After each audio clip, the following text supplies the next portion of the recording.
Morning, everyone. We are going to get started in 2 minutes.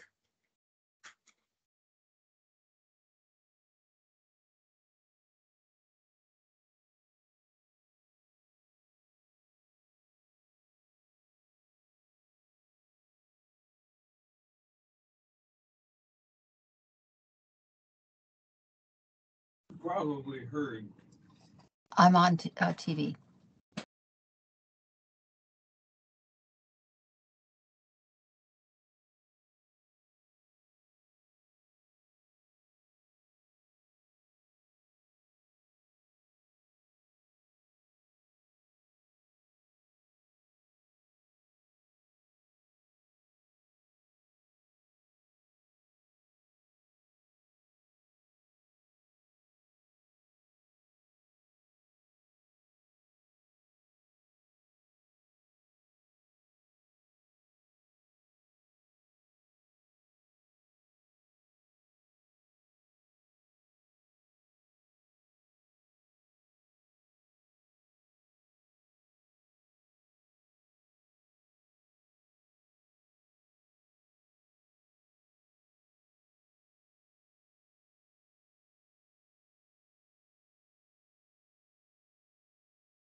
Good morning and welcome, everyone. Thanks for attending our webinar this morning.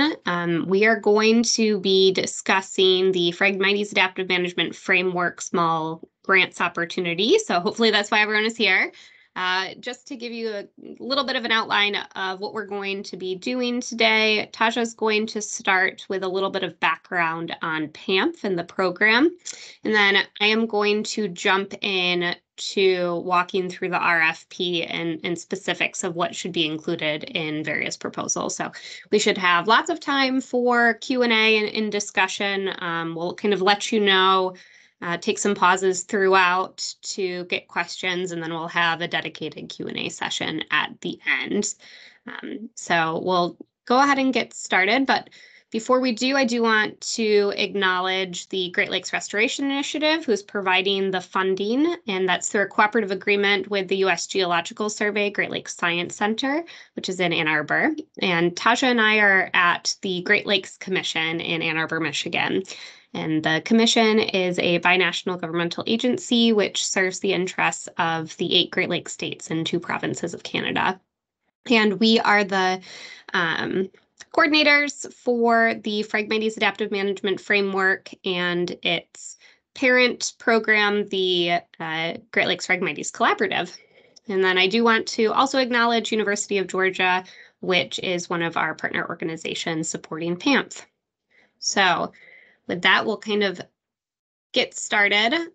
Like I said, we are going to start off with just a little bit of background on PAMF, and then we're going to do a pretty deep dive into the RFP and what the expectations are for applications. So with that, I will let Tasha introduce herself and take it away. All right, thanks, Sam. Hi, I'm Tasha Tucker-Silva. I'm the data analyst at the Great Lakes Commission. And sorry, I've got a little bit of a lag here, I think, with the presentation, but there we go. So in order to know about AMF, we have to know about another acronym, which is PAMF, the Phragmites Adaptive Management Framework. So I'm going to give you a little bit of history about the overarching program that AMP falls under. So the reason why we started PAMF back in 2017, because we wanted to answer the question, what is the best way to manage Phragmites? So as you're probably all aware, there are lots of different ways to manage Phragmites, from herbicides to mechanical removal, prescribed burns, altering hydrology like flooding, but there can be variable effectiveness in these techniques. It can depend on how that technique is implemented, the site-specific conditions, and we know that managing Phragmites is super resource intensive, so it costs a lot of money and time to manage it. There is some expert disagreement about which techniques work best in which situations, and there's been minimal knowledge sharing in the past about which techniques work for folks. Thus, we implemented PAMF. So PAMF is what we call a collective learning program. So we are learning from all of the actions that people are taking across the Great Lakes Basin. So we've got folks here managing Phragmites all across the Great Lakes, and they feed us their monitoring and management data. We put that into a predictive model. And whoop, there we go. And then in turn, we take the results from that predictive model and we predict which management combinations or combination of management actions are predicted to work best at their sites for the coming year. So we are actively learning every single year what is working best in which situations. And so when PAMF started, we were curious about 16 management combinations. And so these are these combinations here. And these combinations are a set of actions that take place over the 3 biological phases of Phragmites. So I'll talk more about the phases in a little bit, but there's the translocating phase in the late summer and fall, the dormant phase in the winter, and the growing phase in the spring and summer. And so in PAMF, basically for every patch of Phragmites that you're managing, you would perform one of these actions in each one of these phases. And this list was developed by a technical advisory committee made up of Phragmites managers and researchers from across the Great Lakes. And they were all thought to have some effectiveness at treating Phragmites. So we wanted to know which of these techniques work best. And I will note that the AMP difference, so if participating in the AMP funding program, there are only 12 of these combinations, and I'll talk about why later. So it's in the name, adaptive management, and adaptive management is simply learning by doing. And we go through an adaptive management cycle on a yearly basis for PAMF. And so this yearly cycle looks a little bit like this for the participant. So at any time of the year, for regular PAMF participants, they would enroll what we call a management unit, which is just a patch of Phragmites that you're going to manage. If participating in AMP, there is a certain timeline for when you need to enroll that unit. But the cycle starts in the monitoring phase. So that happens in July of every year. So we get a baseline read of the infestation of Phragmites at your site. And then we move on to the modeling phase. So we use our predictive model to then produce management guidance. And we send that management guidance out to all of our participants. And then they can follow that guidance in the coming year by managing according to that guidance or not. Either way, we're very happy to have the data. And then the cycle repeats again the next year with monitoring. So we have a before and after look at the site, pre and post management. Again, so here's another little AMP difference. So if you're participating in AMP, you would not actually be receiving guidance because you would be choosing one of the 12 priority management combinations that we'll be talking about later right from the beginning. But all of the data that you would be collecting would be contributing to the production of guidance for everybody else. All right, so I'm going to dive a little bit deeper into the PAMF yearly cycle. So up at the top here, we've got the calendar months. So starting in July, this is when the first monitoring event happens. And after that monitoring event, you would turn in one monitoring report. So all of our reports are entered into what we call the PAMF Web Hub. It's just an online portal. And the reports are not meant to be very time burdensome. They're fairly short. You do have to kind of look at them ahead of time, though, to make sure that you're going to get all the correct information. And if you're participating in AMP, we will give you all of the information about how to fill out those reports ahead of time. So again, starts with monitoring in July, and then we move on to the translocating phase. So this is the late summer and fall, August through October. And this is when the plant products like sugars that have been produced above ground are now being moved below ground to the rhizomes for storage in the winter. And at that point, at the end of that season, after you've performed your one management action, you would turn in a management report detailing that action. So if we were doing the management combination imazapyr rest, for example, imazapyr would be taking place in the translocating phase. You would turn in your report about what you did with imazapyr. The second phase is the dormant phase. So this is from November to March, and this is when the above ground biomass is all crusty and dead and the plant activity has ceased. And so again, this results in one more management report detailing what you did. So again, if this was imazapure rest in PAMF is simply doing nothing. So at this point, you would still have to turn a report even if you're doing nothing, but you just still have to mention a few minor things like the hydrology of the site. And then we have the growing phase. So this is obvious. This is when the plant is growing, nice and green, above ground biomass is increasing. And this is from April to June, again, results in a management report. And lastly, the cycle ends with July of year 2, when there's a second monitoring event, results in another monitoring report. And so we have, again, that before and after look at your site to see how well those management actions worked. So this results in 5 total reports for the cycle. All right, so I'm going to talk very briefly about the PAMF predictive model. So I'm not going to get too into the weeds here, but just to tell you a little bit about how it works, it's a state and transition model, and it starts out by we have some prior information about the probability of infestation at a given site under a certain management combination. And then we gather management and monitoring data from PAMF participants, and then the model is quote unquote learning from that information, and we update what we know about the probability of infestation at a given type of site and with a certain management combination. We then optimize that through a Markov decision process, and we optimize it by cost and satisfaction of the manager.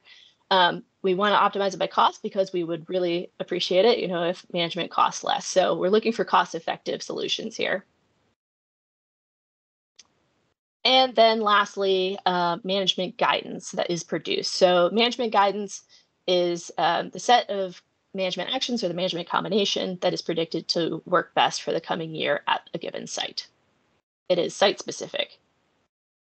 And this starts over again the next cycle, and again, this happens over and over, and we continue to learn from actions on the ground. Okay, so the trajectory of PAMF overall, what is the goal of PAMF? So when we first started this program in 2017, we had management guidance that was informed by expert opinion. So everything that the model did was informed by our technical advisory committee. But as time goes on, we go through the adaptive management cycle, all of the puzzle pieces I showed you. We collect data throughout the years. And as we go on, we have management guidance that is more informed by field data rather than expert opinion. So as participant data is going up, hopefully management uncertainty is going down. And thus we produce best management practices for everybody who's managing Phragmites in the Great Lakes. So then, why AMP? So why this active adaptive management program?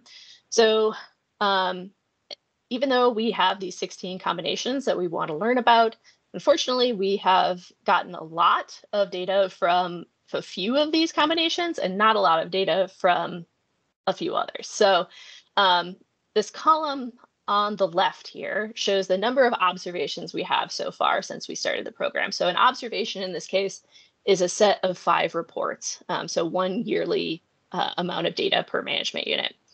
And so we have a lot of data from these top 4 management combinations, and from the rest, we have little to none. And it's not because they don't work. Our advisory committee thought that these would be good combinations. We just need to learn more about them. And hence this program. All of these ones that are in red are combinations that we really need to learn more about and are the ones that are included in AMP. So that was a very quick overview of PAMF. There is a lot more to the program, but if anyone has any questions right now, or Sam, if there's something I missed or if you want to mention, please unmute and ask. And I saw that. Peggy, you had your hand raised.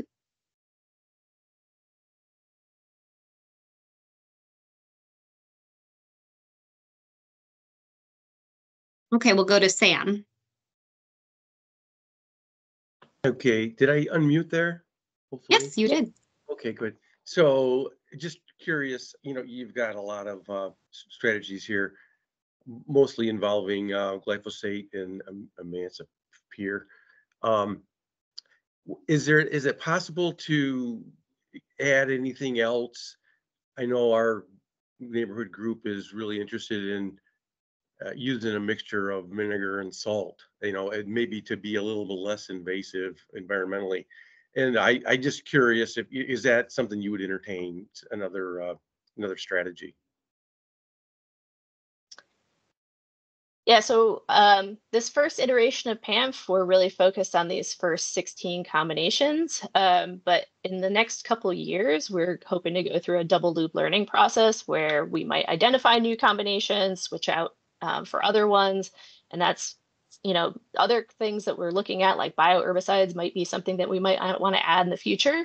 But as for now, unfortunately, we are kind of restricted to these 16 based on the way that the model works. So the way that the model works is there's all of these transition matrices, and we have to fill in all of these with data, and it would just add a lot to keep adding more combinations. And that also slows down our learning if we keep adding more combinations. So even though we have 16, we really had to prioritize and focus in on those ones, unfortunately.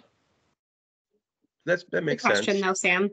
Thank you. Well, your answer is great. Thank you. Allison, go ahead. Hi, I was wondering, in terms of strategy, we have a few sites that I think could fall in this categories. I work for a Parks and Rec organization as the land manager.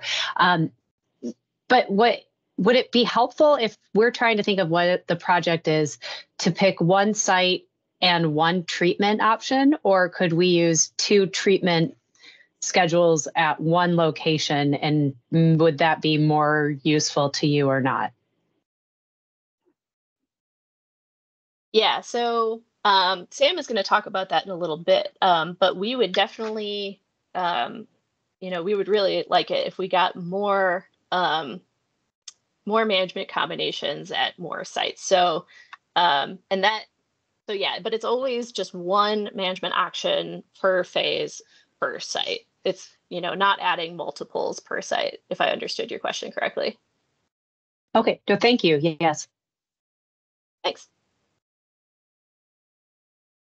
And Peggy, go ahead.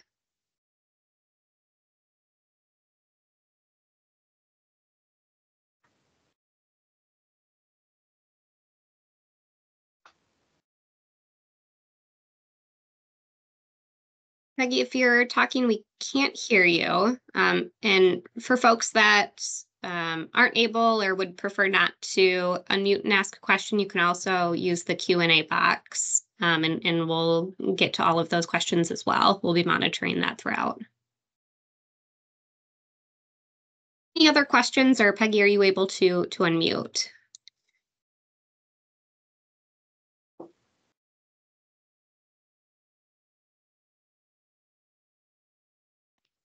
Okay, I think I finally figured out how.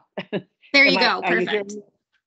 Yeah, my organization is headquartered in Barrington, and our watersheds are Barrington, Illinois. Our watersheds are the Flint Creek and Spring Creek watersheds. So the question is, do we qualify for the Great Lakes basin? Would we qualify for these grants? Could you say where you're located one more time, Peggy? It's Barrington, Illinois, which is northwest of Chicago. We're actually in the Mississippi River watershed rather than the Great Lakes, but I'm not sure whether that qualifies for the Great Lakes basin.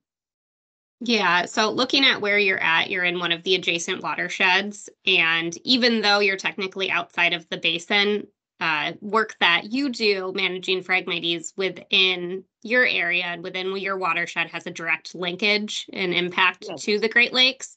And so we would say you definitely would qualify to do anything in that area. That's what I needed to know. Thanks so much. Yep.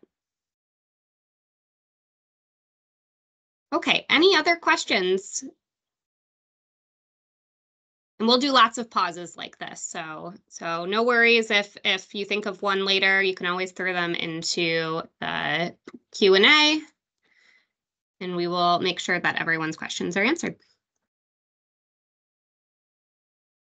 So hearing none, I am going to, let's see if I can get back to, there we go.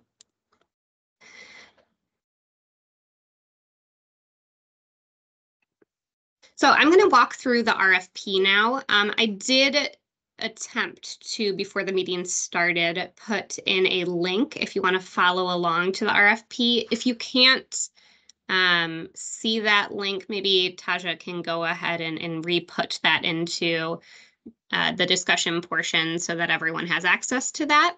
But I'll be walking through it in some pretty good detail. I'm going to pause in between different sections of the RFP to make sure that there's opportunities for questions. And so I'll try to make those as regular as possible, but feel free to throw up a hand, and Taja's going to be facilitating those questions for me. So we're going to start with just the general RFP summary. So we're in currently the open proposals portion. So we put out that release and announcement March 11th, which was not this past Monday, but the Monday previously, and it's open for 5 weeks. And so that deadline is going to be 5 p.m. Eastern, April 12th, and all proposals need to be emailed in PDF form to me. And don't worry, we'll give you my email lots of times, but it's sam@glc.org. And I'm going to be the contact for any questions that you have while developing the RFP along the way. So eligible applicants, this, like I said, is funded through the Great Lakes Restoration Initiative. And so we do have some restrictions on who can receive federal funding. I believe it is Appendix B in the RFP is going to have more details on eligibility and federal restrictions for the funding. But in general, state, tribal, or local units of government are going to be eligible. Lake associations, watershed protection groups, nonprofits, universities, colleges, conservation groups, all eligible to receive funding. We're really targeting with this funding kind of the smaller level groups, although we do really encourage states who would benefit, or local areas of government, tribes who would benefit from this funding to apply as well.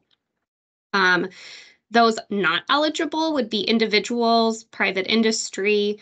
However, that does not mean that you couldn't benefit from this funding. You would just need to connect with an eligible organization, such as a SISMA, CWMA, or PRISM. So there is more information on that in the RFP and also on our website in the some of the FAQ sections.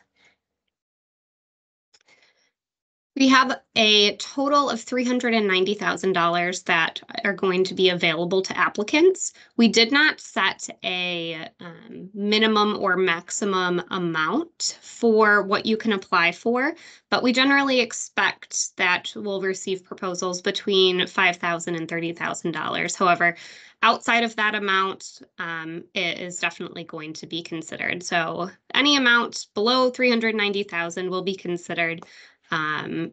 I would just anticipate that most of them will fall into that $5,000 to $30,000 range. In the project period, and so what Taja had gone through earlier gives a better explanation of why the project period is this way, but it starts in July of this upcoming year and goes through the end of July of 2025, and that's just because it's following the PAMF cycle. And then geographic scope. So really good question just now, but we need to make sure that all of this funding is going to directly benefit the Great Lakes Basin. And so that doesn't necessarily restrain us to funding within the Great Lakes, but it does have to be on the U.S. side because this is U.S. federal funding. However, there are kind of similar efforts going on in Ontario that we can connect you with if you are in Ontario and are seeking Phragmites funding. Could So you tell us which those were? can you repeat that? Sorry.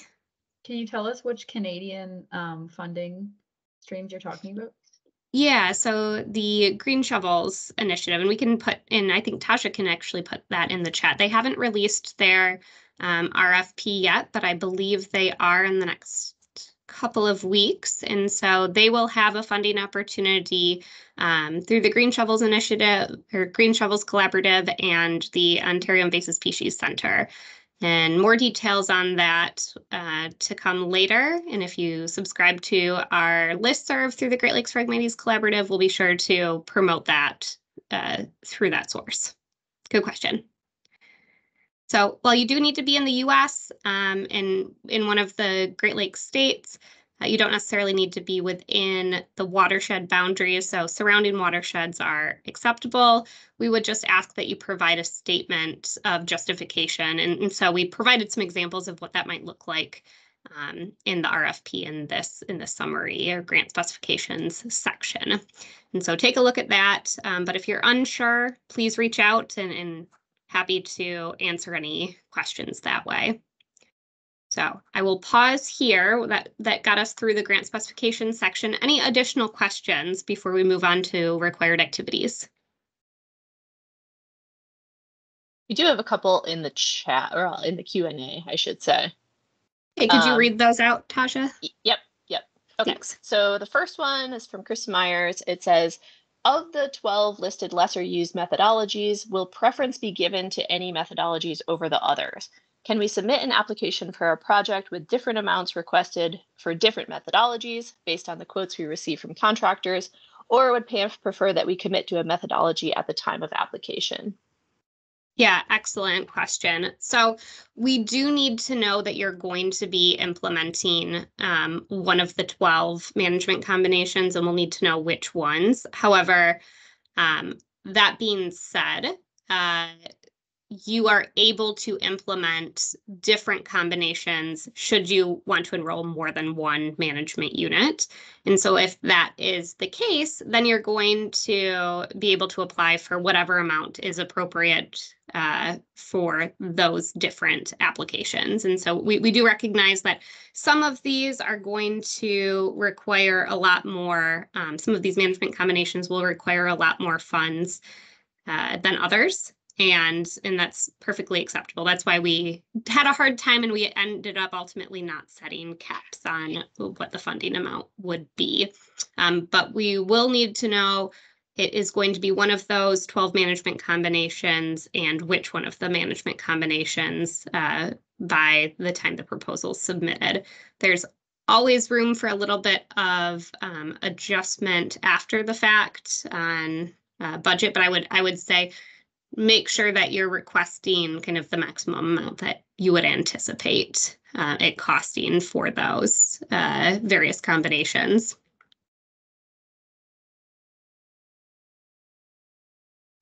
All right, we've got a couple more questions here in the chat. So one of them is Shelby B asks, for the herbicide methods, do you provide any guidance on concentrations?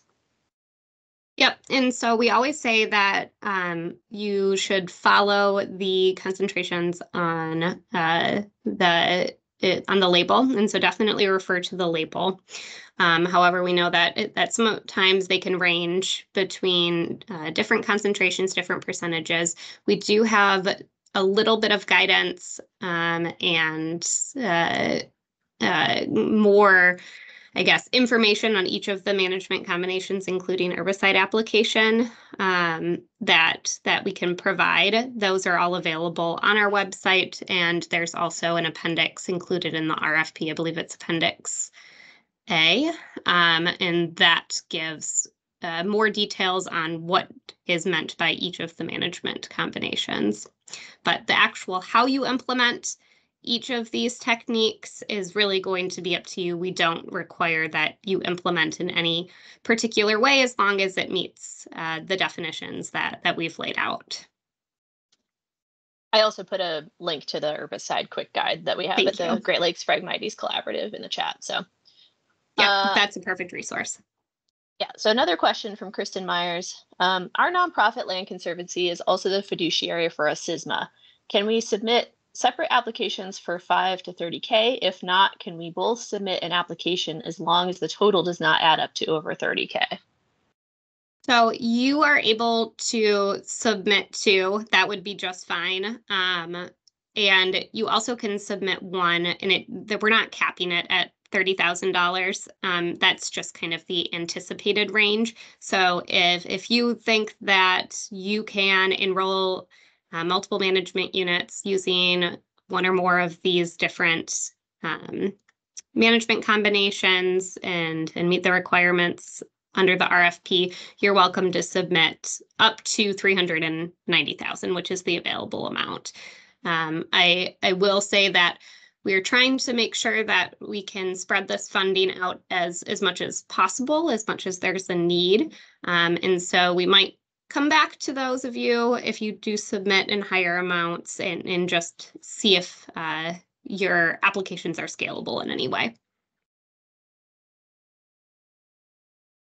We do have a couple hands raised too. So Amanda Ruffin. Sorry if your name's cut off.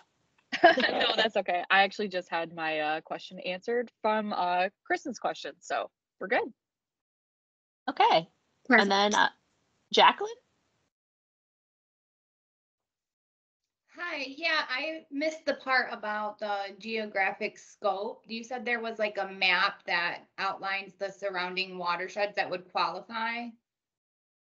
So I have a map that's available in the RFP, and that's a map of just basin boundaries.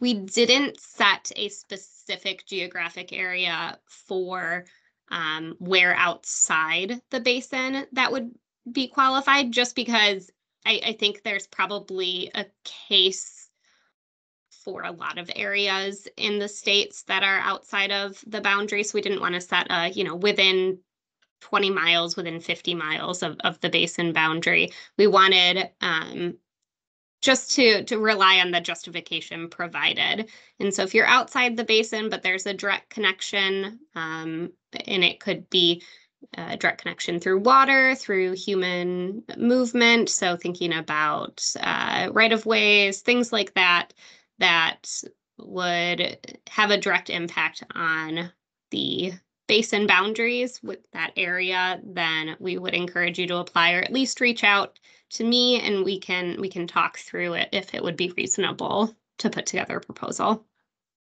Okay, yeah, I might need to do that because the Phragmites were interested in managing or along the Clinton River, which I know is like a watershed area that eventually leads out to the Great Lakes, but we're kind of, we're not really super close to the Great Lakes. I'm not sure if we would qualify. Yeah, I'd say, Jacqueline, go ahead and send me an email, and then we can coordinate on that question. And that goes for anyone who has uncertainties whether you would be eligible to receive the funding given your location. Okay, thank you. Absolutely. Any other questions or hands raised, Tasha? There's a couple quick ones here. So do we plan on making this a recurring application, or is this a one-time burst of funding?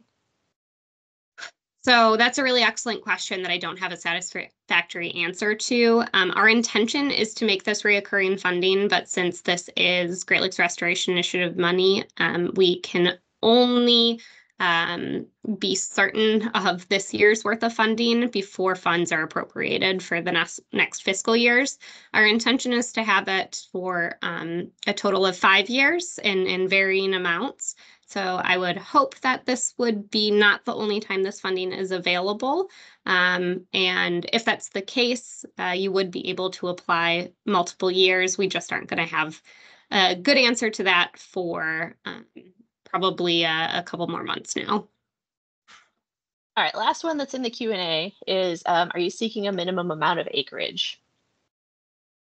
Yes, and so we will get to that. It's quite small. It is 10 meters squared, and so we know that frag can pop up in really small stands, just given the protocols that we have as part of PAMF and the monitoring activities that you'd be required to do. It would have to be at least 10 meters squared to be able to appropriately monitor. So pretty small area. And I would fully anticipate that there's going to be proposals submitted for quite a few management units, but really small distinct patches that are kind of under one person's jurisdiction. Good question. Then Amanda, is your hand, do you have another question? Because your hand is still raised. If not, I think we'll move on.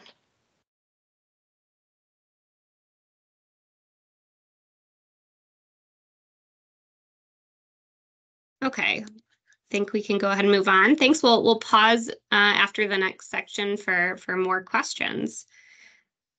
And get back to what was. Okay, so we're going to go into our required activities, and so this is going to encompass all of the eligible activities, and we'll start with what's required. So we expect that proposals are going to be submitted to manage non-native Phragmites and report on the monitoring and management data as stated under PAMF protocols. And so there are going to be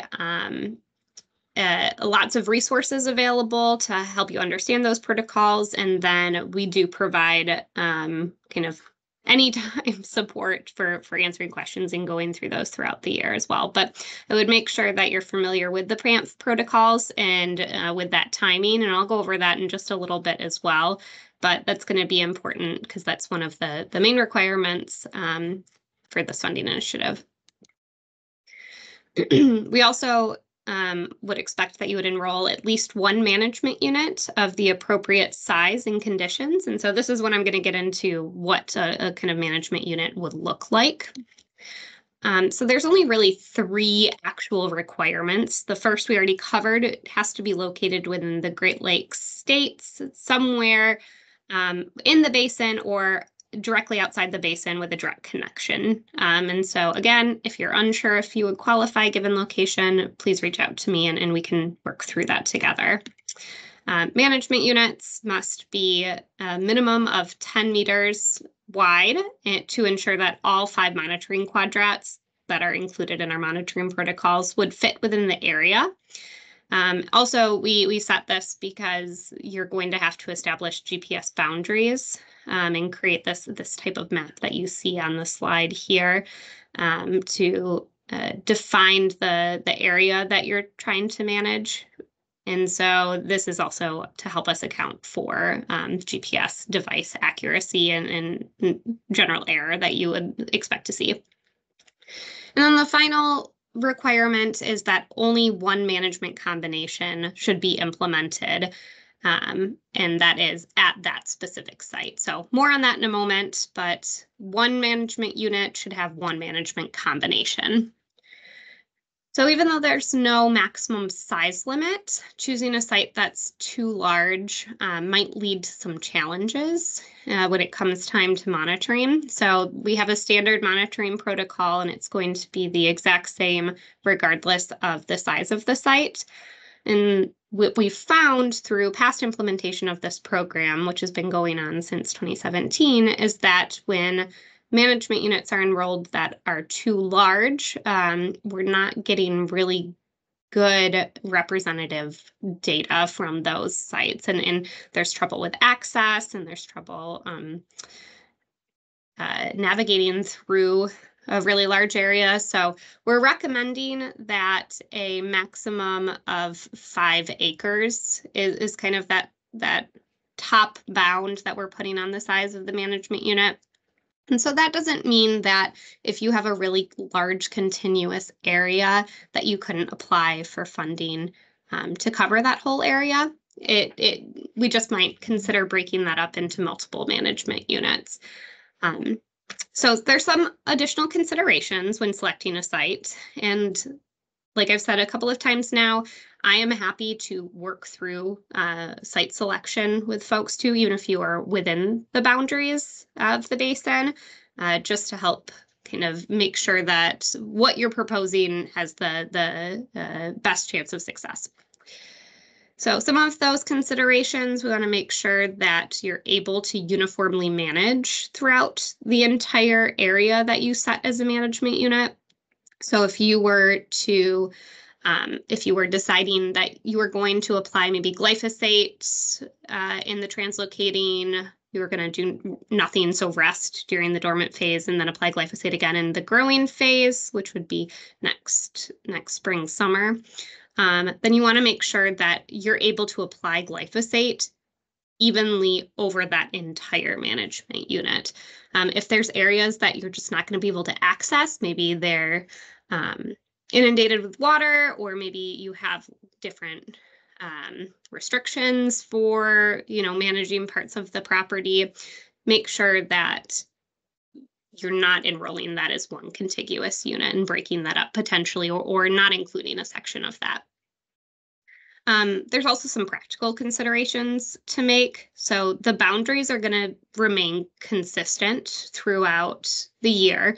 But also if you continue in PAMF after, and you continue to manage this area and submit data as part of the PAMF program in subsequent years, you're going to have to be able to know where the boundaries are over time. And so the idea with managing frag is that you'll have less frag over time. So you shouldn't just rely on where frag is growing as the boundaries.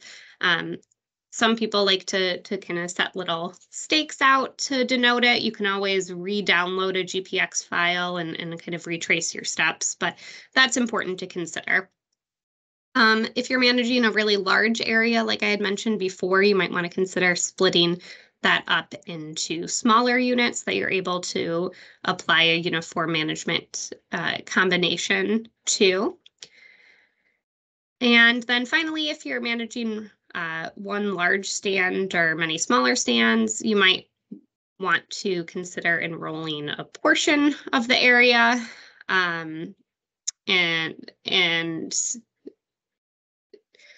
that's going to be really just like up to you. So let's go now. I did want to revisit what I had said before about one management combination per management unit. And so while each individual management unit has to have that single combination or 3 management actions, 1 per biological phase, you are absolutely encouraged to include multiple management units within your proposal. And so what's shown on this slide is an example of what a successful applicant might consider including in their proposal if they had 2 different management units or areas that they wanted to manage. And so the first management unit that you can see up top, that would be the glyphosate rest glyphosate combination that they would be planning to apply.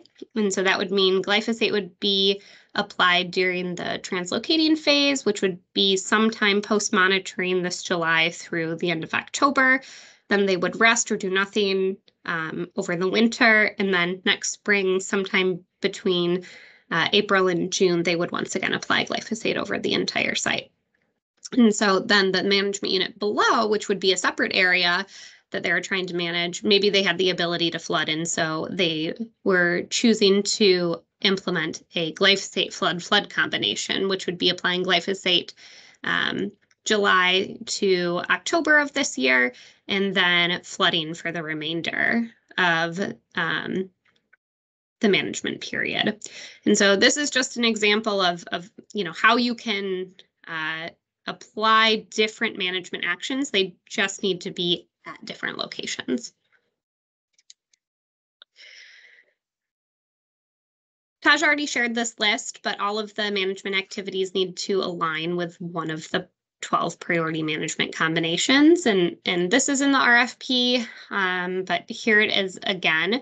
And so how you kind of read this table is there's 12 different management combinations. And so you would have 1 action per these biological phases. And so one row across, that would be 1 management action.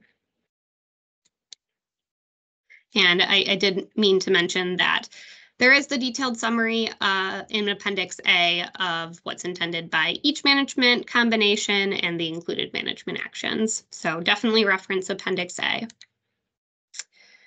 All project staff are required to have training. We do have a virtual training course, and that would be what we would need everyone to take. It is a self-paced online training course. It's available anytime. It's about 2-hour time commitment. It has lots of links to downloadable resources, and even after you've taken it, you would be able to go back to access any of those resources or kind of refresh yourself to some of the protocols. But what this is it gives you a really comprehensive overview of what data collection looks like within PAMF, but also answers some specific questions about this funding opportunity as well in your requirements. So even if you've taken the PAMF Moodle course previously, you would need to take this different version, which is about the same time commitment. It's just tailored to this funding opportunity.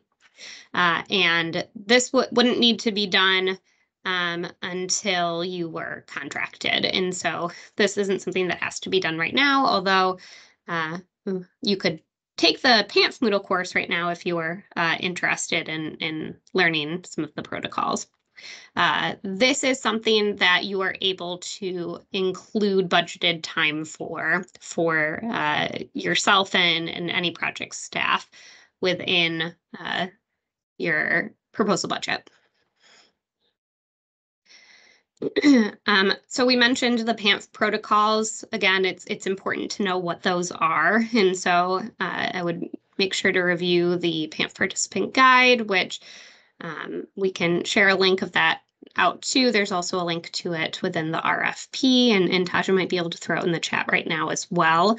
But that is going to give you a better idea of what the monitoring and management report data is going to look like that you need to submit. And so here's just a schematic of the timing.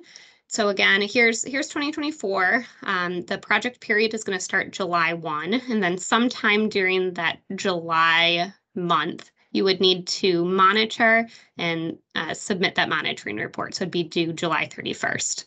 And then you're going to have a number of months to implement your translocating management action. Right at the end of that phase, the management report would be due. And so that would be a report that you submit through our central web hub, just like everything else, which I haven't mentioned, I realize at this point, but we do have a kind of central database that you would be able to do all of this report submitting to, so you don't have to do a bunch of emails or go through me. It would go directly online.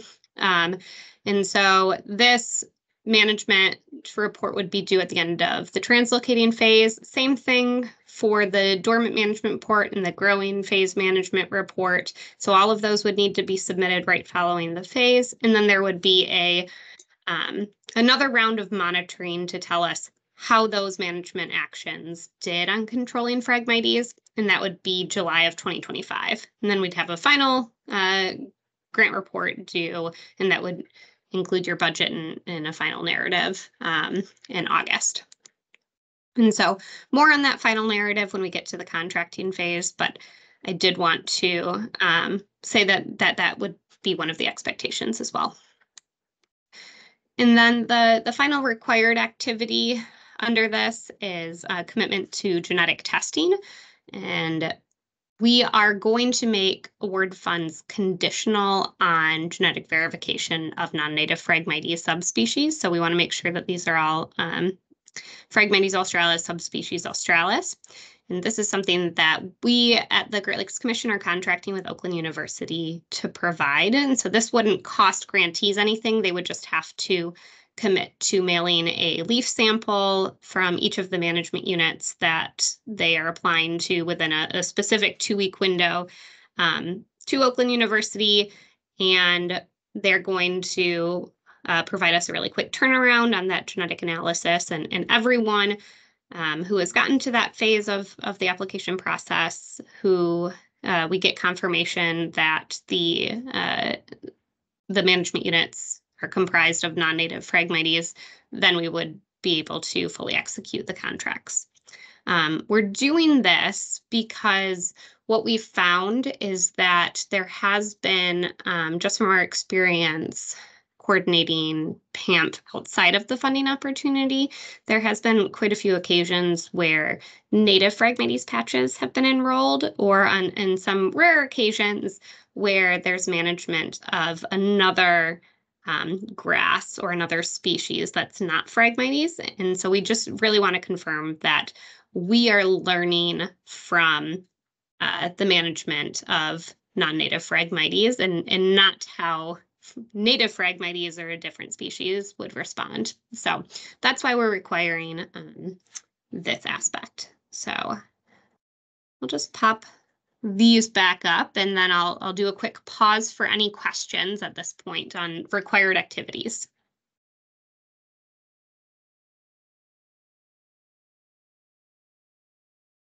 Got one new question in the Q&A. So would it be a qualifying practice to apply herbicide treatment via drone if it follows the combinations? Yep, certainly. Yep. So how, like I said previously, how you apply it is not something that we direct. So aerial applications, whether it be drones or helicopters, that is completely up to you and your capacity. And so as long as you're getting even coverage over the entirety of the management unit, that would be perfectly acceptable. Okay, great. Question from Sam with hand raised. Yeah, thanks. So getting back to the area, you mentioned management units must be a minimum of 10 meters wide. I mean, is that just one dimension? It could be any dimension. I mean, what if you have a 25-foot wide area by 100 feet long? You know what I mean? It's some of these. Is it okay? Because the one dimension is over the 10-meter minimum. Did that work? Yeah, that would be fine. And so what we're thinking of for the protocols, you're going to measure Phragmites within a set of 5 quadrats, and these are 1/4 meter squared quadrats. And so we want to make sure that you're able to physically place 5 1/4 meter squared quadrats without them overlapping within the area. And so if you're working on a right of way, or you're working on areas where you have maybe like retention ponds that are long and narrow, that's just fine. So we're thinking 10 meters squared is really the requirement. So 10 meters wide is more it's going to be easier for you to kind of set those boundaries and return to those specific boundaries. But if you have really good boundaries, because it is a roadside, because it is, like I said, a retention pond, something like that's just fine.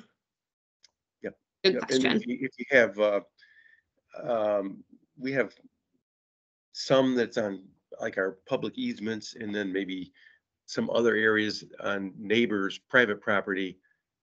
So it would be a couple. It sounds like you can do more than one area. Can you Certainly work on both the public and private property? Is that okay? Yep. Okay. And so you would just need to have, and this is, I'll cover this later, but we do need to have, if you're working on private property, just a landowner permission. And so that would just need to be included with the proposal as well. So as long as there's permission, that's good with us. Great. All right, we've got a couple more questions from the Q&A. So would submitting an application using a management action that doesn't have much or any data make the application more competitive? Good question. We thought about doing a ranking of those 12 based on how much data we currently had on them, and decided not to. And the main reason is because we didn't know what the kind of landscape of abilities was going to be from interested parties.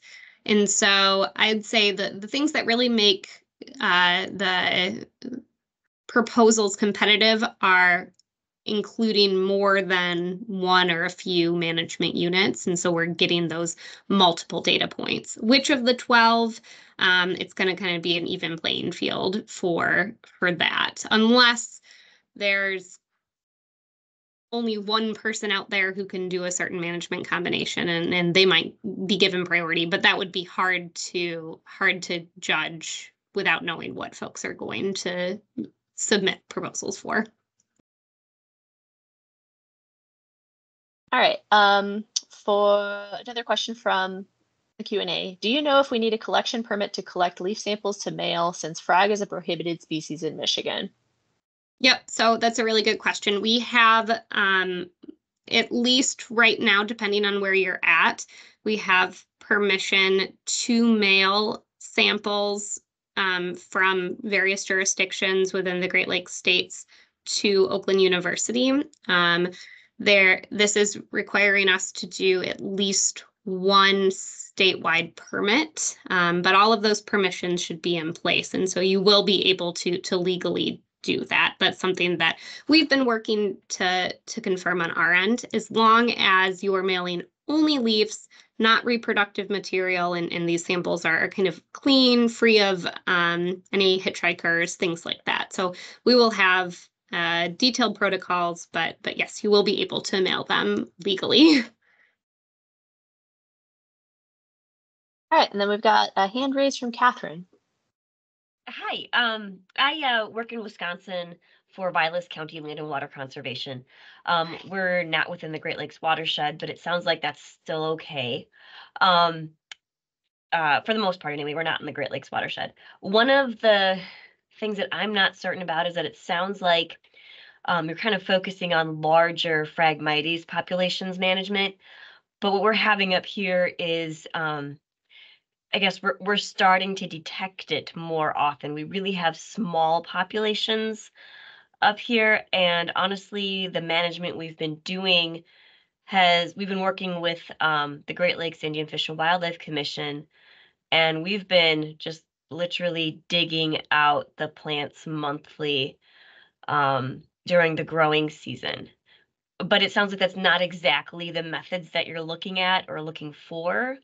So I guess this is kind of two-pronged, like, because I could really down the line likely use some more funding for some seasonal help to dig with all these other sites we're finding that are just kind of popping up. But does digging the shoots out during the growing season on a monthly rotation fit your management anywhere? And B, if we don't have 10 square meters really to talk about, I mean, it's like a plant here and a plant there kind of situation. Does this fit this? Yeah, so those are really good questions. When we're thinking about establishing a management unit or an area we're planning to manage, a lot of times they're not going to be in that highest level of invasion, which would mean that they're established kind of consistently throughout the management unit and you have a high stem density. So you might have a larger area that has more patchy occurrences of Phragmites. And so what you might want to think about, Catherine, is if there's areas that you have kind of a lot of smaller patches, I'd call it, of Phragmites, if you want to enroll kind of that larger area, because we really do need to understand how it's responding based on how the model is able to learn. And so that wouldn't necessarily preclude you from receiving funding, but that's something that we could talk through together and kind of work through. But I don't think that is a barrier. It would just you would, I think, have to kind of shift how you were looking at where the frag is and what a kind of management area is.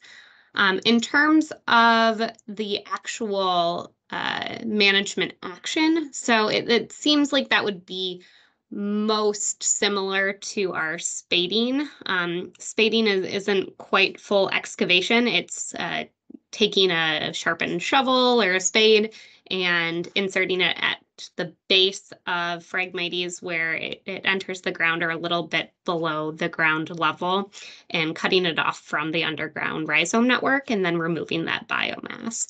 And in spading, is something that happens kind of continuously through the growing season, but also through the translocating phase. And so it could be implemented weekly, or it could be implemented once, as long as you covered all of the, or as long as you spaded all of the Phragmites within the area at least one time during the biological phase. So it doesn't seem like it's exactly the same, but if you alter your kind of practice now to implement spading, that's definitely something that we would be able to fund.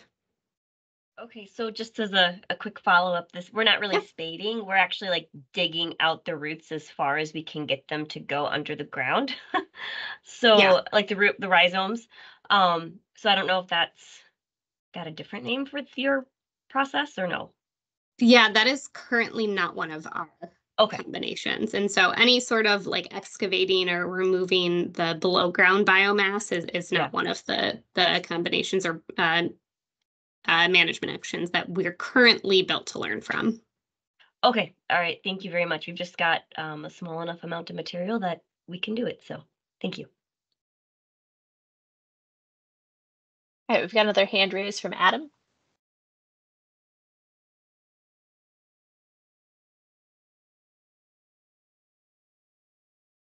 Can you hear me, Samantha? Sorry. Yep. Hey, I just have a really quick question. Could burning be used for removal of biomass during the dormant stage?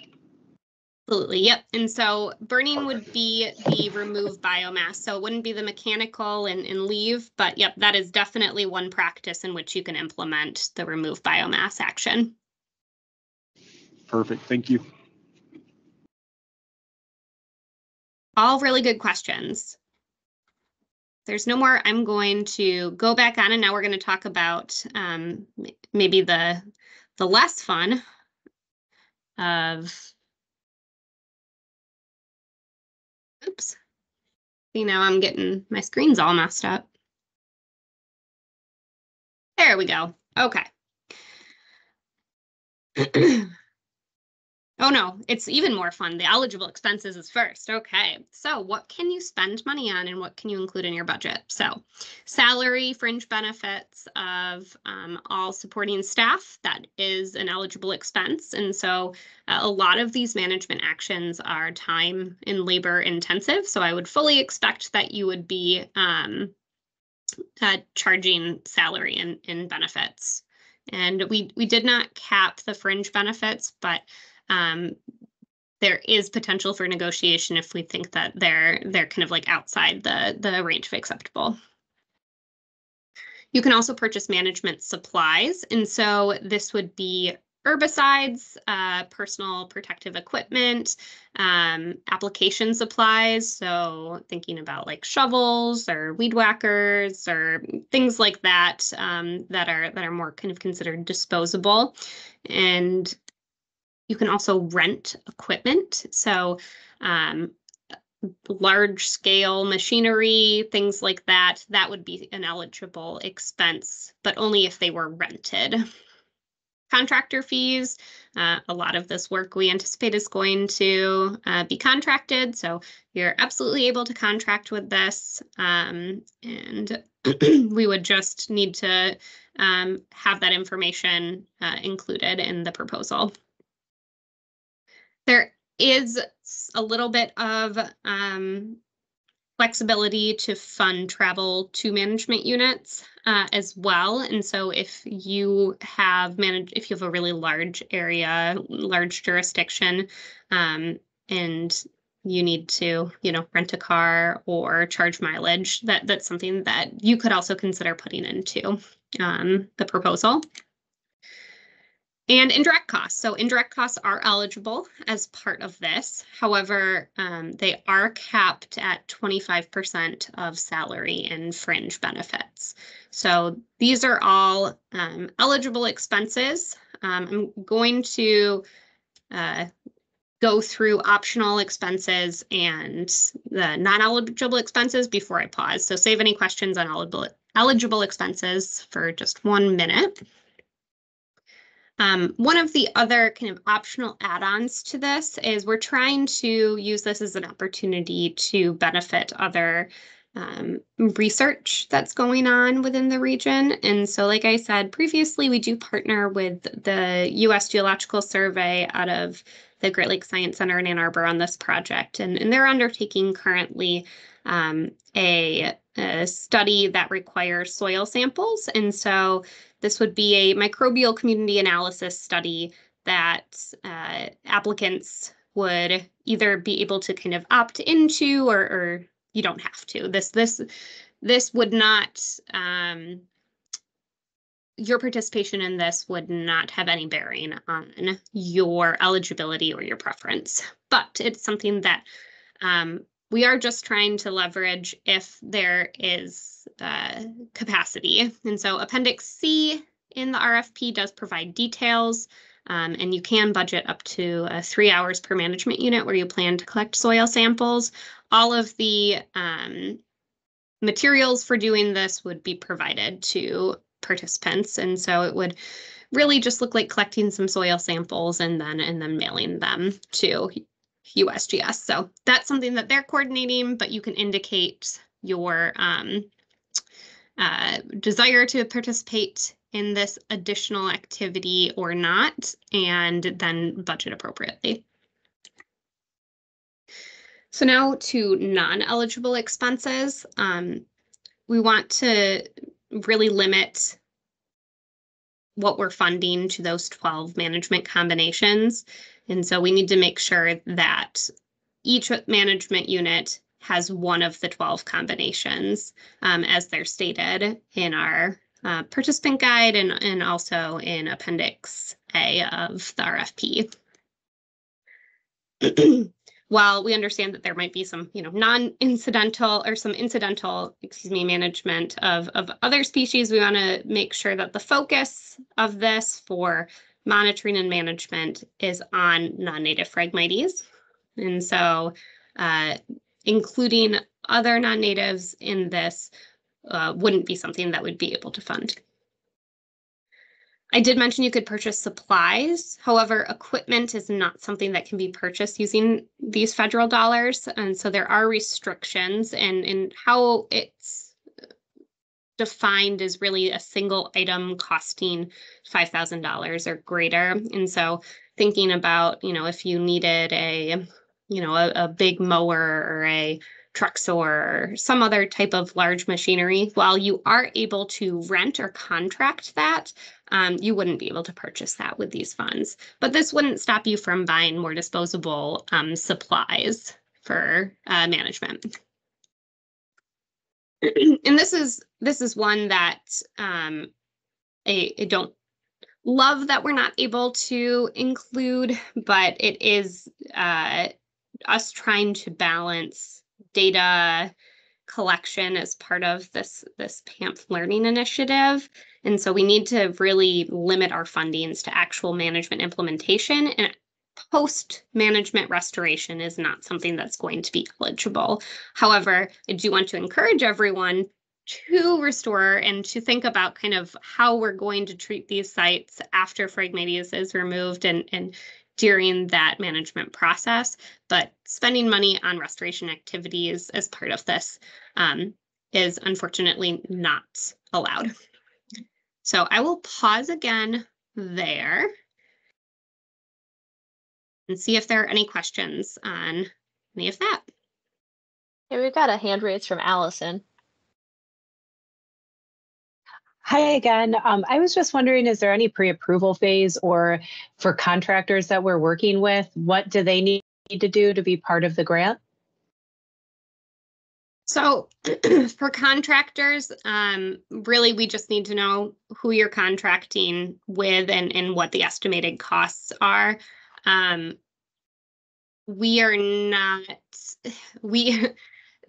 Our kind of oversight of that part is going to be, are they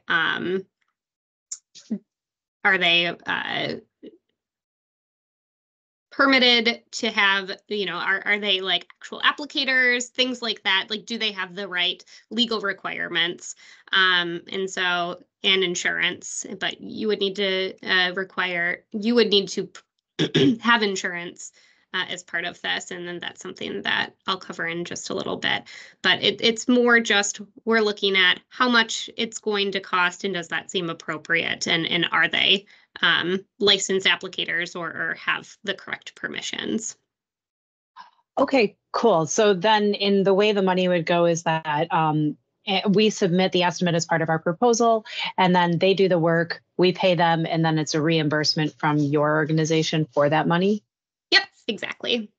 Okay, and so you would you. initiate the contract. Our only contracting would be with you. Okay, thank you. Yep. All right, we've got another hand raised from Kristen. Hi, I was just wondering, does staff time for monitoring, is that included in the indirect? Yes. Okay, thank you.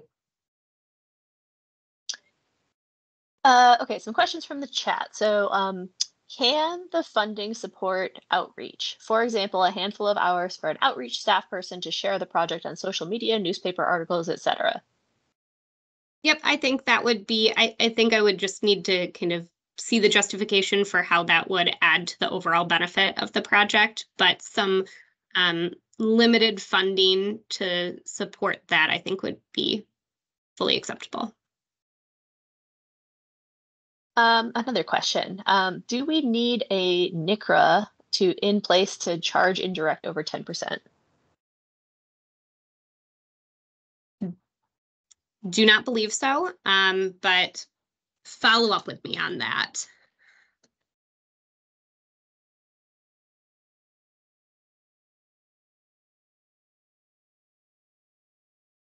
So there's kind of a statement here. You would still need to send out a request for quotations, I would assume, for contractors per federal guidance.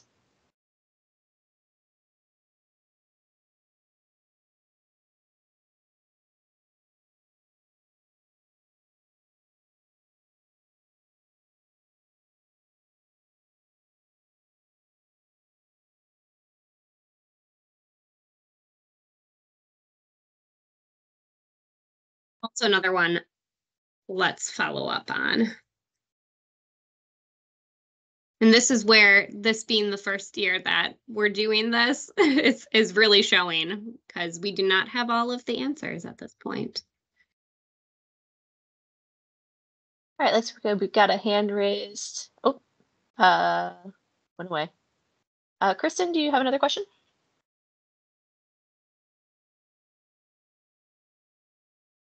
Nope. I think that's all we've got for right now. Great. So let's jump back in. So now we're going to move into the proposal format. And so what we're kind of expecting from the proposals that are submitted. And this is, again, this is all outlined in our RFP as well, but I did want to spend a little bit of time talking through this because there are some kind of asterisks or exceptions for each of these. So for each proposal, we are expecting a descriptive project title and abstract. And so the project title, we're asking that you include the kind of general location, so either state or tribal lands where the project is going to take place.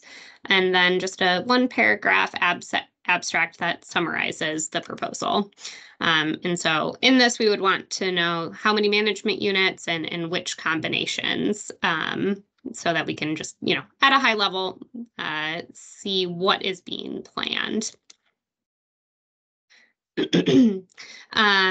Applicant information and background. And so this would be name, address, contact information for the applicant, email, just the kind of general, but also a brief description of the applicant. And so this might look like the type of organization that's applying, your nonprofit status, or if it is a kind of group that's working with a non-eligible group. So if a SISMO was working with a land manager, a private landowner or something like that, we'd want to kind of know that connection as well there. Statement of qualification. And so this would be a summary of the applicant's professional experience. And so this is what really we're trying to get at with this is, do you have relevant management experience? What's kind of your connection to this work? Have you done something like this in the past? And this is going to hopefully help us better understand if you're able to commit to this type of work. We also want a general work plan, and so this is going to explain how the project is going to align with the goals and protocols that are outlined in PAMF, and specify which management combinations are going to be used to manage Phragmites at which sites. We want to know kind of the general willingness to participate in these management activities, and then please also include any details of associated communication plans. And so this is where you could indicate where you're going to do any additional outreach activity per our question that we just had. And so some limited funding to communicate the work and to do some general outreach is definitely an appropriate thing to allocate time to, in addition to management. Project locations, we do have some information on the website on how to appropriately specify where the location is, but we are asking for a satellite map or similar. This is something that you could generate in Google Earth or with a GPX file, but see the website for more information. And so we want to know kind of where the management units are, what the bounds are. If there's multiple management units, we want to have an indication of which management unit is going to have which management combination. And so this would be where you would include that. Project outcomes is going to be also something that we're interested in. And so this is kind of high-level outcomes about how managing in this nature with PAMF, using these funds is going to have a larger connection to your broader land use management plan restoration goals for the site. Permits and land use approval. So written documentation of landowner approval and any required land use permits. That's something that we need. So this would be, again, to one of the questions earlier, if you are working on private property, we just want to make sure that you have those permissions ahead of time. And then any plan management actions that require permits or certifications, like herbicide application, those should be outlined. There should be a plan outlined for securing those required permits, and then include proof of any necessary certifications from contractors that you're intending to work with. So project schedule, that is going to be where you're going to indicate, I guess, the timing of when you're planning to implement the various management actions. And so the project period is set. It's July 1st of this year through July 31st of 2025. But your kind of relative dates to make sure that they do align with the PAMF protocols. We also want to make sure that you're committed to genetic testing. So just a simple statement saying that you will supply the leaf samples and mail them as directed during the time period, which is going to be that late May to early June of this year. So we did ask that proposals be 5 pages or less, with the exception of an additional page per additional management unit. So for example, if you had a proposal with 6 management units, you are allowed some additional pages for those management units. So you could have up to 10 pages. Shorter is better.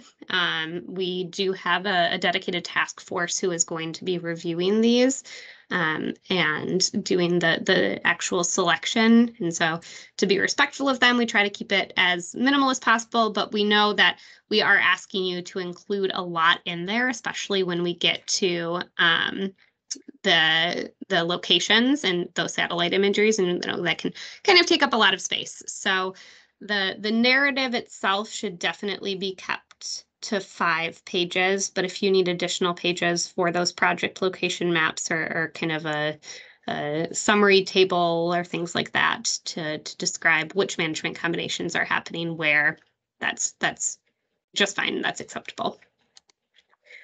One optional thing that goes outside of that 5-page requirement is letters of support. We aren't requiring any letters of support, but this, along with the statement of qualification, is something that we will use to understand the capacity or the ability of the applicant to complete this work.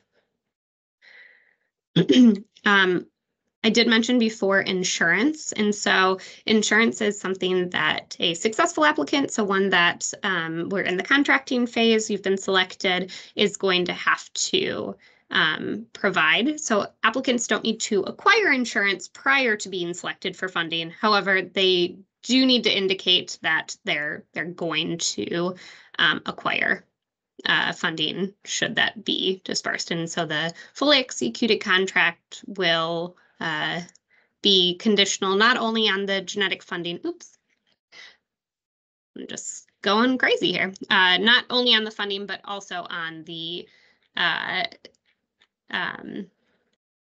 certification of insurance coverage. So I will, before we get into evaluation criteria, I'll do another pause here. Any questions? There's one from the Q&A. So can you subaward personnel funding to another partner? We have some partners who might be interested but don't have the capacity to fully manage the grant itself. Yep, so I think that would be acceptable, and that's kind of, that might be something that happens if the individual or group isn't eligible themselves. But if that's something that you're interested in doing, I'd say reach out to me and we can see if that would work within the funding requirements. And then we've got a hand raised from Vicky. My question is about the required written documentation of landowner approval. So we're looking at 7 lakes within a county that otherwise is fairly pristine from Phragmites. We're a SISMA, and like for us, it would be unreasonable to go and get written documentation from all of the landowners impacted. So I'm thinking of something where maybe we write it to address 3 or 4 of those infestations and then hold the other 3 or 4 as like a backup if we run into a problem with getting those permissions. Does that sound like a reasonable thing? Yeah, that's a good thought. So I think, are you, Vicky, working then on Phragmites stands that kind of span across different property lines, and that's why it would be difficult to get landowner permissions? Correct. We actually have funding for doing work on federal lands, but the problem is where they cross onto the private boundaries, we don't have that funding. And so for us to go and get that written documentation, we just don't have the funding that would be involved with getting that written documentation. You know, we can't just justify it in the budgets of what we already have going. Yeah, and so that is going to be an important piece. We do need to make sure that, especially with the management actions that we're funding as part of this, that we do have those full landowner permissions. And so I guess my recommendation would be something along the lines of what you suggested, but select the sites where you know it's going to be more feasible or where maybe you have an existing relationship, but it wouldn't need to be more than you provide the landowner with a template kind of permission statement that they sign in return, and that's something that you could include. It's just, there's time involved with doing property owner searches. We don't live on these lakes, so we don't know these people. We cover 6 counties, so we do a lot. So the time for our technician to do the property owner searches and reach out to people, usually there's quite a bit involved in that. It just might not be a good fit for us. I'm just wondering. Oh, no, I'm trying to think of if there's a way that we could adjust the timing to, account for that. But I also want to be sensitive that we're working with a limited amount of funds, and we don't want to over allocate to projects that might not be possible because we aren't able to secure that funding. But I'm going to think, excuse me, more about that, Vicki, and maybe we can talk offline. Okay, thanks.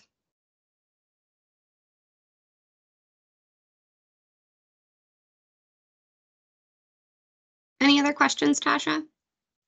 Yeah, so from the Q&A, there's one more. Can you use grant funding to cover the insurance costs?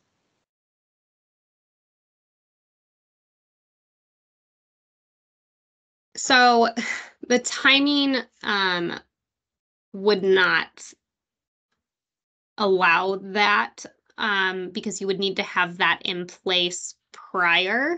And so just because of when the timing, when you would need to have that and when we would release funds, since it's conditional on you having insurance, no. But I don't expect with the coverage that we've laid out that it is going to be a heavy lift or, a financial burden to do a kind of 1 year limited additional amount of coverage. Then we've got a hand raised from Sam. Yeah, I just want to go back to that contractor question. And Sam, I think I lost audio when you were talking about most of that, but it sounded sorry. Like you might be going to be getting back with us on that question. Maybe is that what the end result? And if that's the case, I'm just going to kind of a suggestion too here is, the federal guidelines for engaging contractors can be kind of complicated, and these are small projects, obviously. And I have seen some federal grants where you can actually have a contractor as part of your team, when you submit, which sort of simplifies the situation. Mm-hmm. And if we could go that way, that would, number one, kind of lock in a better idea of what the prices are. Because as you know, if we have to go out and get a bunch of different prices, they'll be all over the board for these small kinds of projects.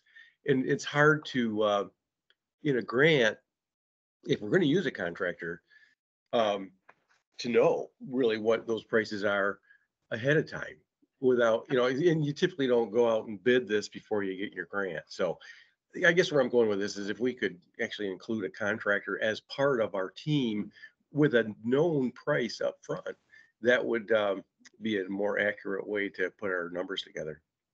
Just okay, I appreciate that. And I will follow up. I just don't want to, I have thoughts on what I think is going to be possible, but I don't want to misstate that here. Sure. And so I will follow up.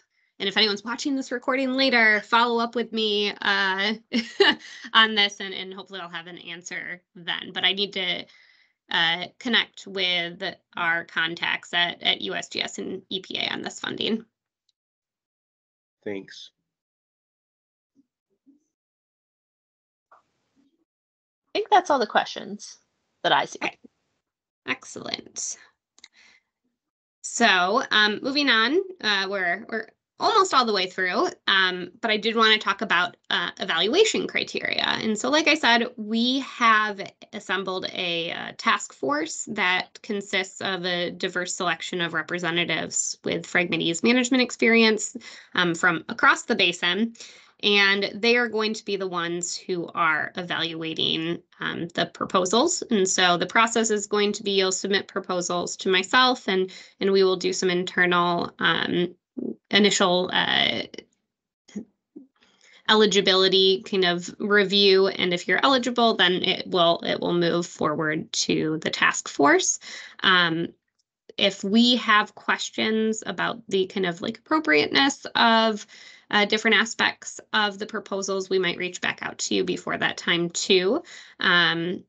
But in general, once it gets to the task force, they're going to be evaluating on a number of criteria. The first of which is the total number of management units including in the proposal. And so applicants who include multiple management units will be given more funding priority. And so we're really trying to avoid, applications where we have just one management unit being managed, because it's likely not going to be that expensive, especially if we're thinking about a lot of these are going to be smaller units under 5 acres, and likely under an acre. We want to try to spend our internal resources where we are going to have less overall contracts with applicants out there, so that we can spend more time providing support in other places. So more management units you include in your proposal. If you include, at least a couple, you'll be given more funding priority. Applicants' capacity to successfully manage the grant and achieve the goals. That's going to be something that we're looking for some statement on, and so that statement of qualification as well as those letters of support, that's going to be how we're going to mainly assess that. So we want to know what other similar projects you've been a part of that have been successful. And then just making sure that that timeline aligns with our PAMF criteria that we've laid out. We also want to know applicants' commitment to managing non-native Phragmites through the implementation of at least one of those 12 priority management combinations. And so that's going to be something that we're definitely looking for, that if you're not managing with one of those combinations, then you would just unfortunately not be eligible. And then finally, looking to make sure that the proposal and the cost of the work being done seems appropriate to the level of work that's being proposed. And so this is where, like I had just mentioned, we might be reaching out to you to see if your project is scalable, if it seems like you're spending a lot of money in one place versus, another that we doesn't really align with what our expectations are. So that is the general evaluation criteria in terms of when and how this process is going to go. So we're currently in that open proposals period, which is ending April 12th, which is a Friday, so 5 p.m. Eastern. All the proposals need to be in my inbox in PDF form. And then we expect about a month later, so May 13th, that's going to be our earliest announcement of awards. And so when we reach out to those successful applicants, we're going to then request genetic testing. And so that would be the time when you would need to select, or you would need to go out to your management units, cut those leaf samples, and then mail them in. And once we have verification of non-native status as well as a signed contract, we would be able to issue grant funding. And so the earliest initiation of activities would be July 1st, as that's when projects are starting. And so that's when you would be able to start billing and start spending project funds. And then the latest you would be able to would be July 30th of 2025. And as I mentioned previously, there'll be more details in the contract, but the final report and grant deliverables would need to be August 30th. Funding disbursement. that is we're trying to make this as accessible as possible. And so we are offering 90% upfront. And so we have a signed contract with the grantee. We'll be issuing 90% of the funds, and then 10% will be reserved to after that final reporting requirements in August of 2025. Whenever that's complete and we have that kind of final financial report, then we'll release the remaining 10% of funds. I will mention if for whatever reason you're not able to implement the plan as required, we would withhold that 10%. And so if you didn't follow PAMF protocols, or if you weren't able to implement the management combinations as outlined, that's kind of the minimize our risk by withholding that 10%. So, but 90% upfront, and so hopefully that makes it more accessible, especially to the smaller agencies and organizations and groups that don't have funding to kind of lean back on and get reimbursed for. So I do want to highlight a couple of resources, and then we'll finish up with more questions. And so we do have a website that I've mentioned a couple of times. I did put the short bit.ly link right there on the screen, but it's also in the Q&A in the discussion box. And so you can find a link to the website. We will also have question and answer sessions. So there's going to be one next Monday, March 25th, and you can register for that one or the one on April 8th, which is also a Monday. Those will take place over the lunch hour. And so from noon to 1 Eastern, that's just going to be an open opportunity for folks to jump on and ask questions. It will just be kind of me hanging out on a similar format to today. And so if you have questions that are more general, that would be the time to hop on and ask. If you have really specific questions about site selection or your particular eligibility, I would say please reach out to me at sam@glc.org. Some of the reasons I wanted to just summarize why you might want to reach out directly to me. So if you want guidance on management unit size or location, that's something that I can definitely help with. Project scoping, and so if you have questions on additional eligible activities or things like that, happy to answer any of those questions. Any questions regarding PAMF protocols, and so like I said, I'd encourage everyone to review our website, the PAMF participant guide, familiarize yourself with what the protocols are. But if you have questions about those prior to submitting the proposal, please reach out. And then any sort of funding specific questions that are not going to be, general to all, you please feel free to email me instead of jumping on one of those question and answer sessions. And so that's all that we have today, and we can go ahead and take more questions for the next, looks like we have 24 minutes.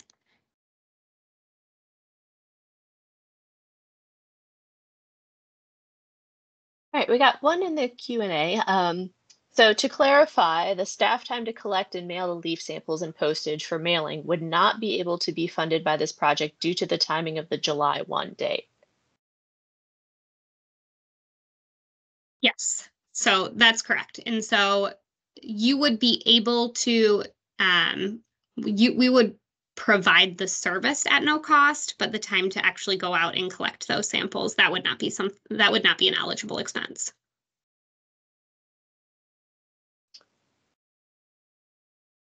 All right, then we've got a hand raised from Susan. Yes, thank you.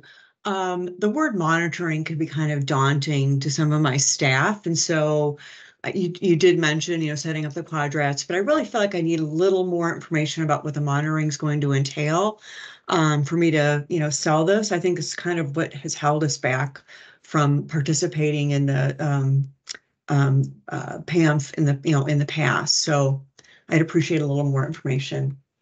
Yeah, Susan, I'm really glad you asked that question. So how we have designed the monitoring protocols are really intentionally for PAMF. So they're meant to be kind of robust data collection, but not require a lot of time and not require collection of kind of external or not directly related to the model variables. And so that allows it to be implemented by kind of a variety of staff. It doesn't necessarily need to be someone with a background in, plant monitoring or anything like that.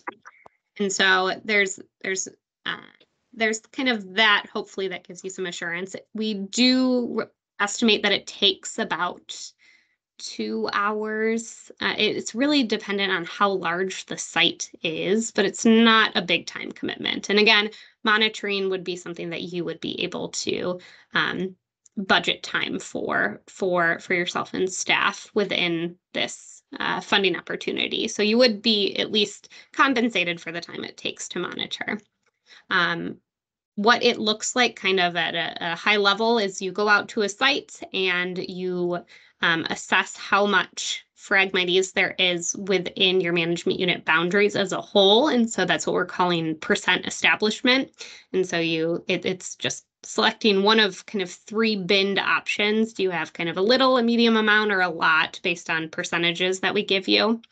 And then it's walking a single transect through the management unit and measuring a stem count, stem diameter, and assessing signs of stress at 5 quadrat sites. And so it's not meant to be overly burdensome. It's not meant to give you a lot of external information about the site. It's really just assessing Phragmites health within a set area. So fairly low time commitment of about 2 hours to do it. And again, that's only in July. And so you would only do it twice for this funding opportunity. You would need to do a pre-monitoring before management and then post the next July following management.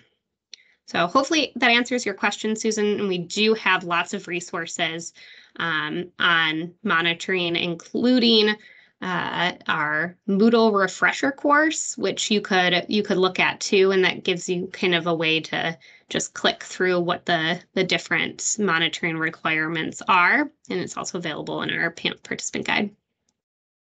And Sam, I just want to mention, I've been helping with the field monitoring for a number of years now, and I'd say 2 hours is on the high end. That's if you've got a pretty intense site that's hard to walk through. But you can bang out a small site on the roadside in 20 minutes. The monitoring itself is not difficult. It's the getting through the site. As we know, Frag is not fun to walk through. So thanks. That's a really good perspective, Tasha. Any other questions?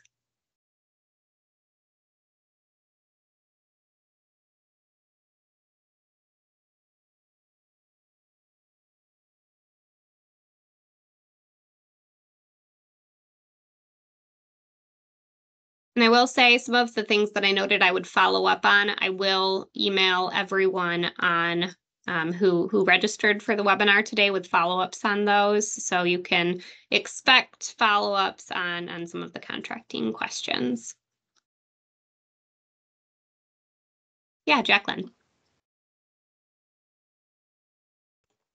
Yeah, I was just wondering, there was a couple expenses people had questions about that seemed like the timing doesn't really make sense for the expenses to happen afterwards. So if there was expenses like insurance or to go do that soil testing that were covered in advance, would it be an eligible expense if they were reimbursed as part of the grant funding?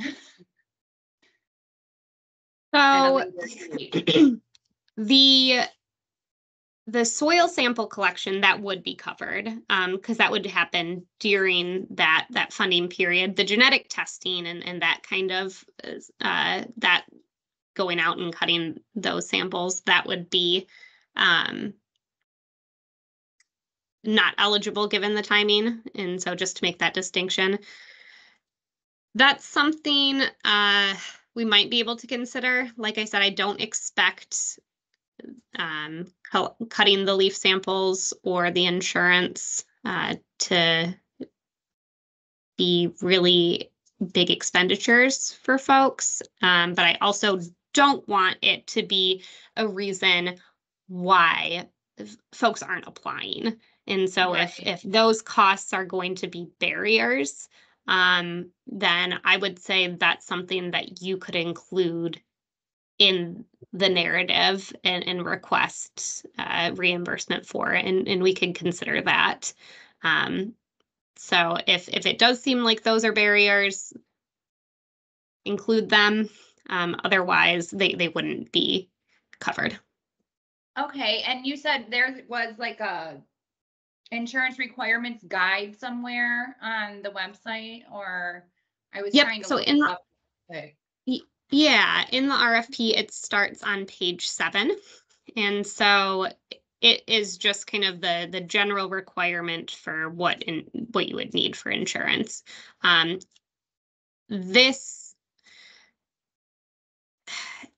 I don't have a good estimate of exactly how much it would cost, but it is not a lot to get a short rider for 1 year to cover the general liability that is required. And a lot of organizations would already have similar coverage.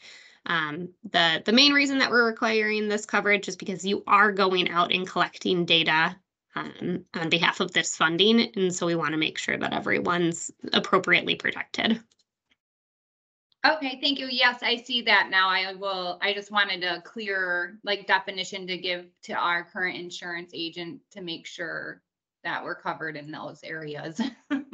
Yeah, and I think, like I said, I think this should be fairly reflective of what people already have. But you might need to get an additional short-term rider, which I really would estimate to be a pretty minimal cost for 1 year. Okay, thank you. Yeah. We do have a Q&A question. So there is no match requirement, correct? Do proposals with match score higher? That's a good question. That was another one that we kind of waffled on a little bit, but given who we're trying to reach with this, we didn't want matches to be a barrier. And so if you are able to provide match for this, yes, that would give you a kind of slight leg up, but there in terms of when we were evaluating the proposals, but no, there is no requirement. You do not need to provide any evidence of matching time or funding. Good question.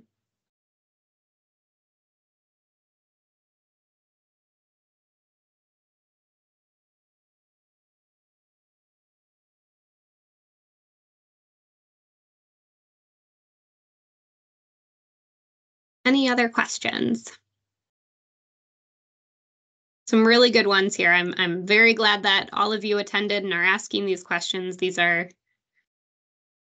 is all good for us to think about and to help provide guidance on. And my apologies that we don't have all of the answers today to all of the questions, but like I said, this is a new opportunity this year, and hopefully we will have funding to offer in future years as well, and we'll have this a little bit more nailed down.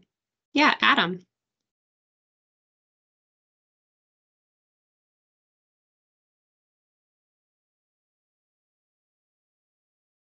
Adam, you can go ahead with your question if you're able to unmute.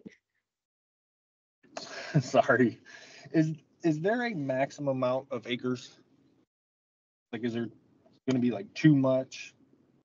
Nope. So for a single management unit, we're recommending under 5 acres. But if you're enrolling multiple management units, there is no maximum. So we want to see frag get managed, and we want to get data to support the PAMF model. So no maximum total acres to be included into the proposal.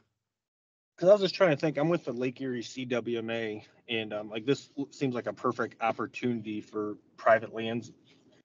A lot of these guys have, we've always treated with a helicopter, and we've got most of our very large patches eradicated. but now we're facing landowners that's got small isolated patches. So let's just say if we had a landowner that had 30 acres and he has 3, 4, 2-acre patches of frag, do we have to do genetic testing on like each 2-acre piece, or can we just count that, I guess, that landowner's property as one management area? So if you were breaking up kind of a continuous amount or continuous area of frag, I think we could just do one. I would just kind of indicate that within the proposal. So I think there's definitely flexibility there. We don't want to, run genetic tests on, unnecessarily, but we do want to confirm that it is indeed the non-native subspecies. So I think that's something that you could kind of indicate that this is one, contiguous or connected area that you're breaking up into multiple like monitoring areas. So that's something that I think would be fine. Okay, perfect. Thank you. Yeah. And that's exactly, Adam, I do want to say this is exactly what we were trying to reach with this funding is working with groups who do have capacity and eligibility to acquire this funding to hopefully get at some of these, sites or areas that we can't always get through, different funding streams. Right. Yeah. I mean, it's pretty much endless all along where I'm at. So this would be a good opportunity. I have a couple more questions in the Q&A. So one of them is, will a recording be sent out? Yes, good question. Yep. This is the first time that we have done this Teams format. And so it looks like there's an option for it to be sent out directly in Teams. We'll probably do that, but I'll also include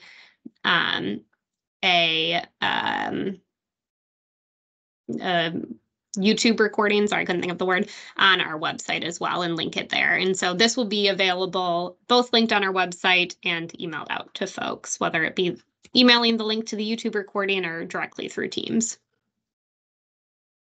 And then are inland sites okay or coastal preferred? Yep, inland sites are great. So there's no preference to kind of connectivity to the like Laurentian Great Lakes themselves.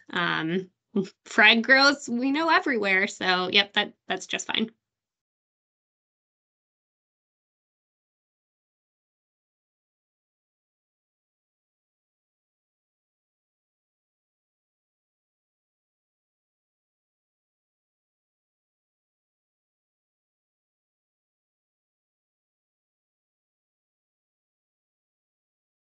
Any other questions?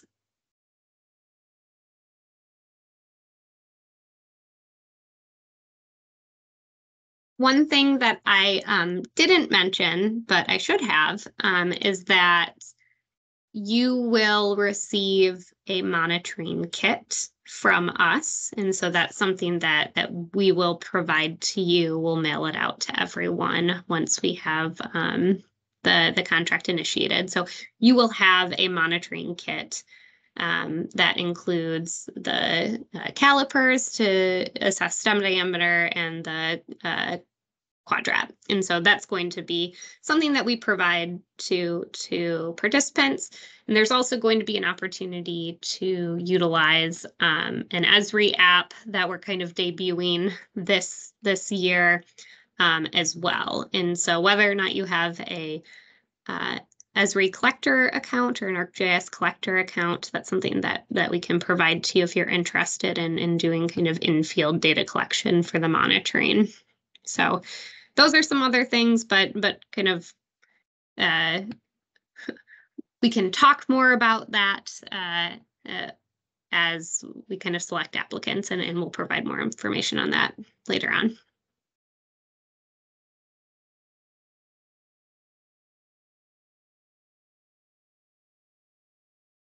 Okay, well, if there's no other questions, I think we can wrap up here. Thanks so much again, everyone, for joining us today. please go ahead, visit the website. Again, the bit.ly link is on the screen now, and reach out to me with any questions. I do have my phone number as well if you prefer to call, although I'd say that when I'm at my desk is a little variable, so if I don't answer, be assured I will call you back. But either email or phone call is a good way to reach me. And we hope to see your proposals start coming in. And so any general questions, go ahead and attend the question and answer sessions over the next couple of weeks, or otherwise reach out. Thanks so much. And thanks, Tasha, for hosting the webinar with me. Yeah, thanks, everybody.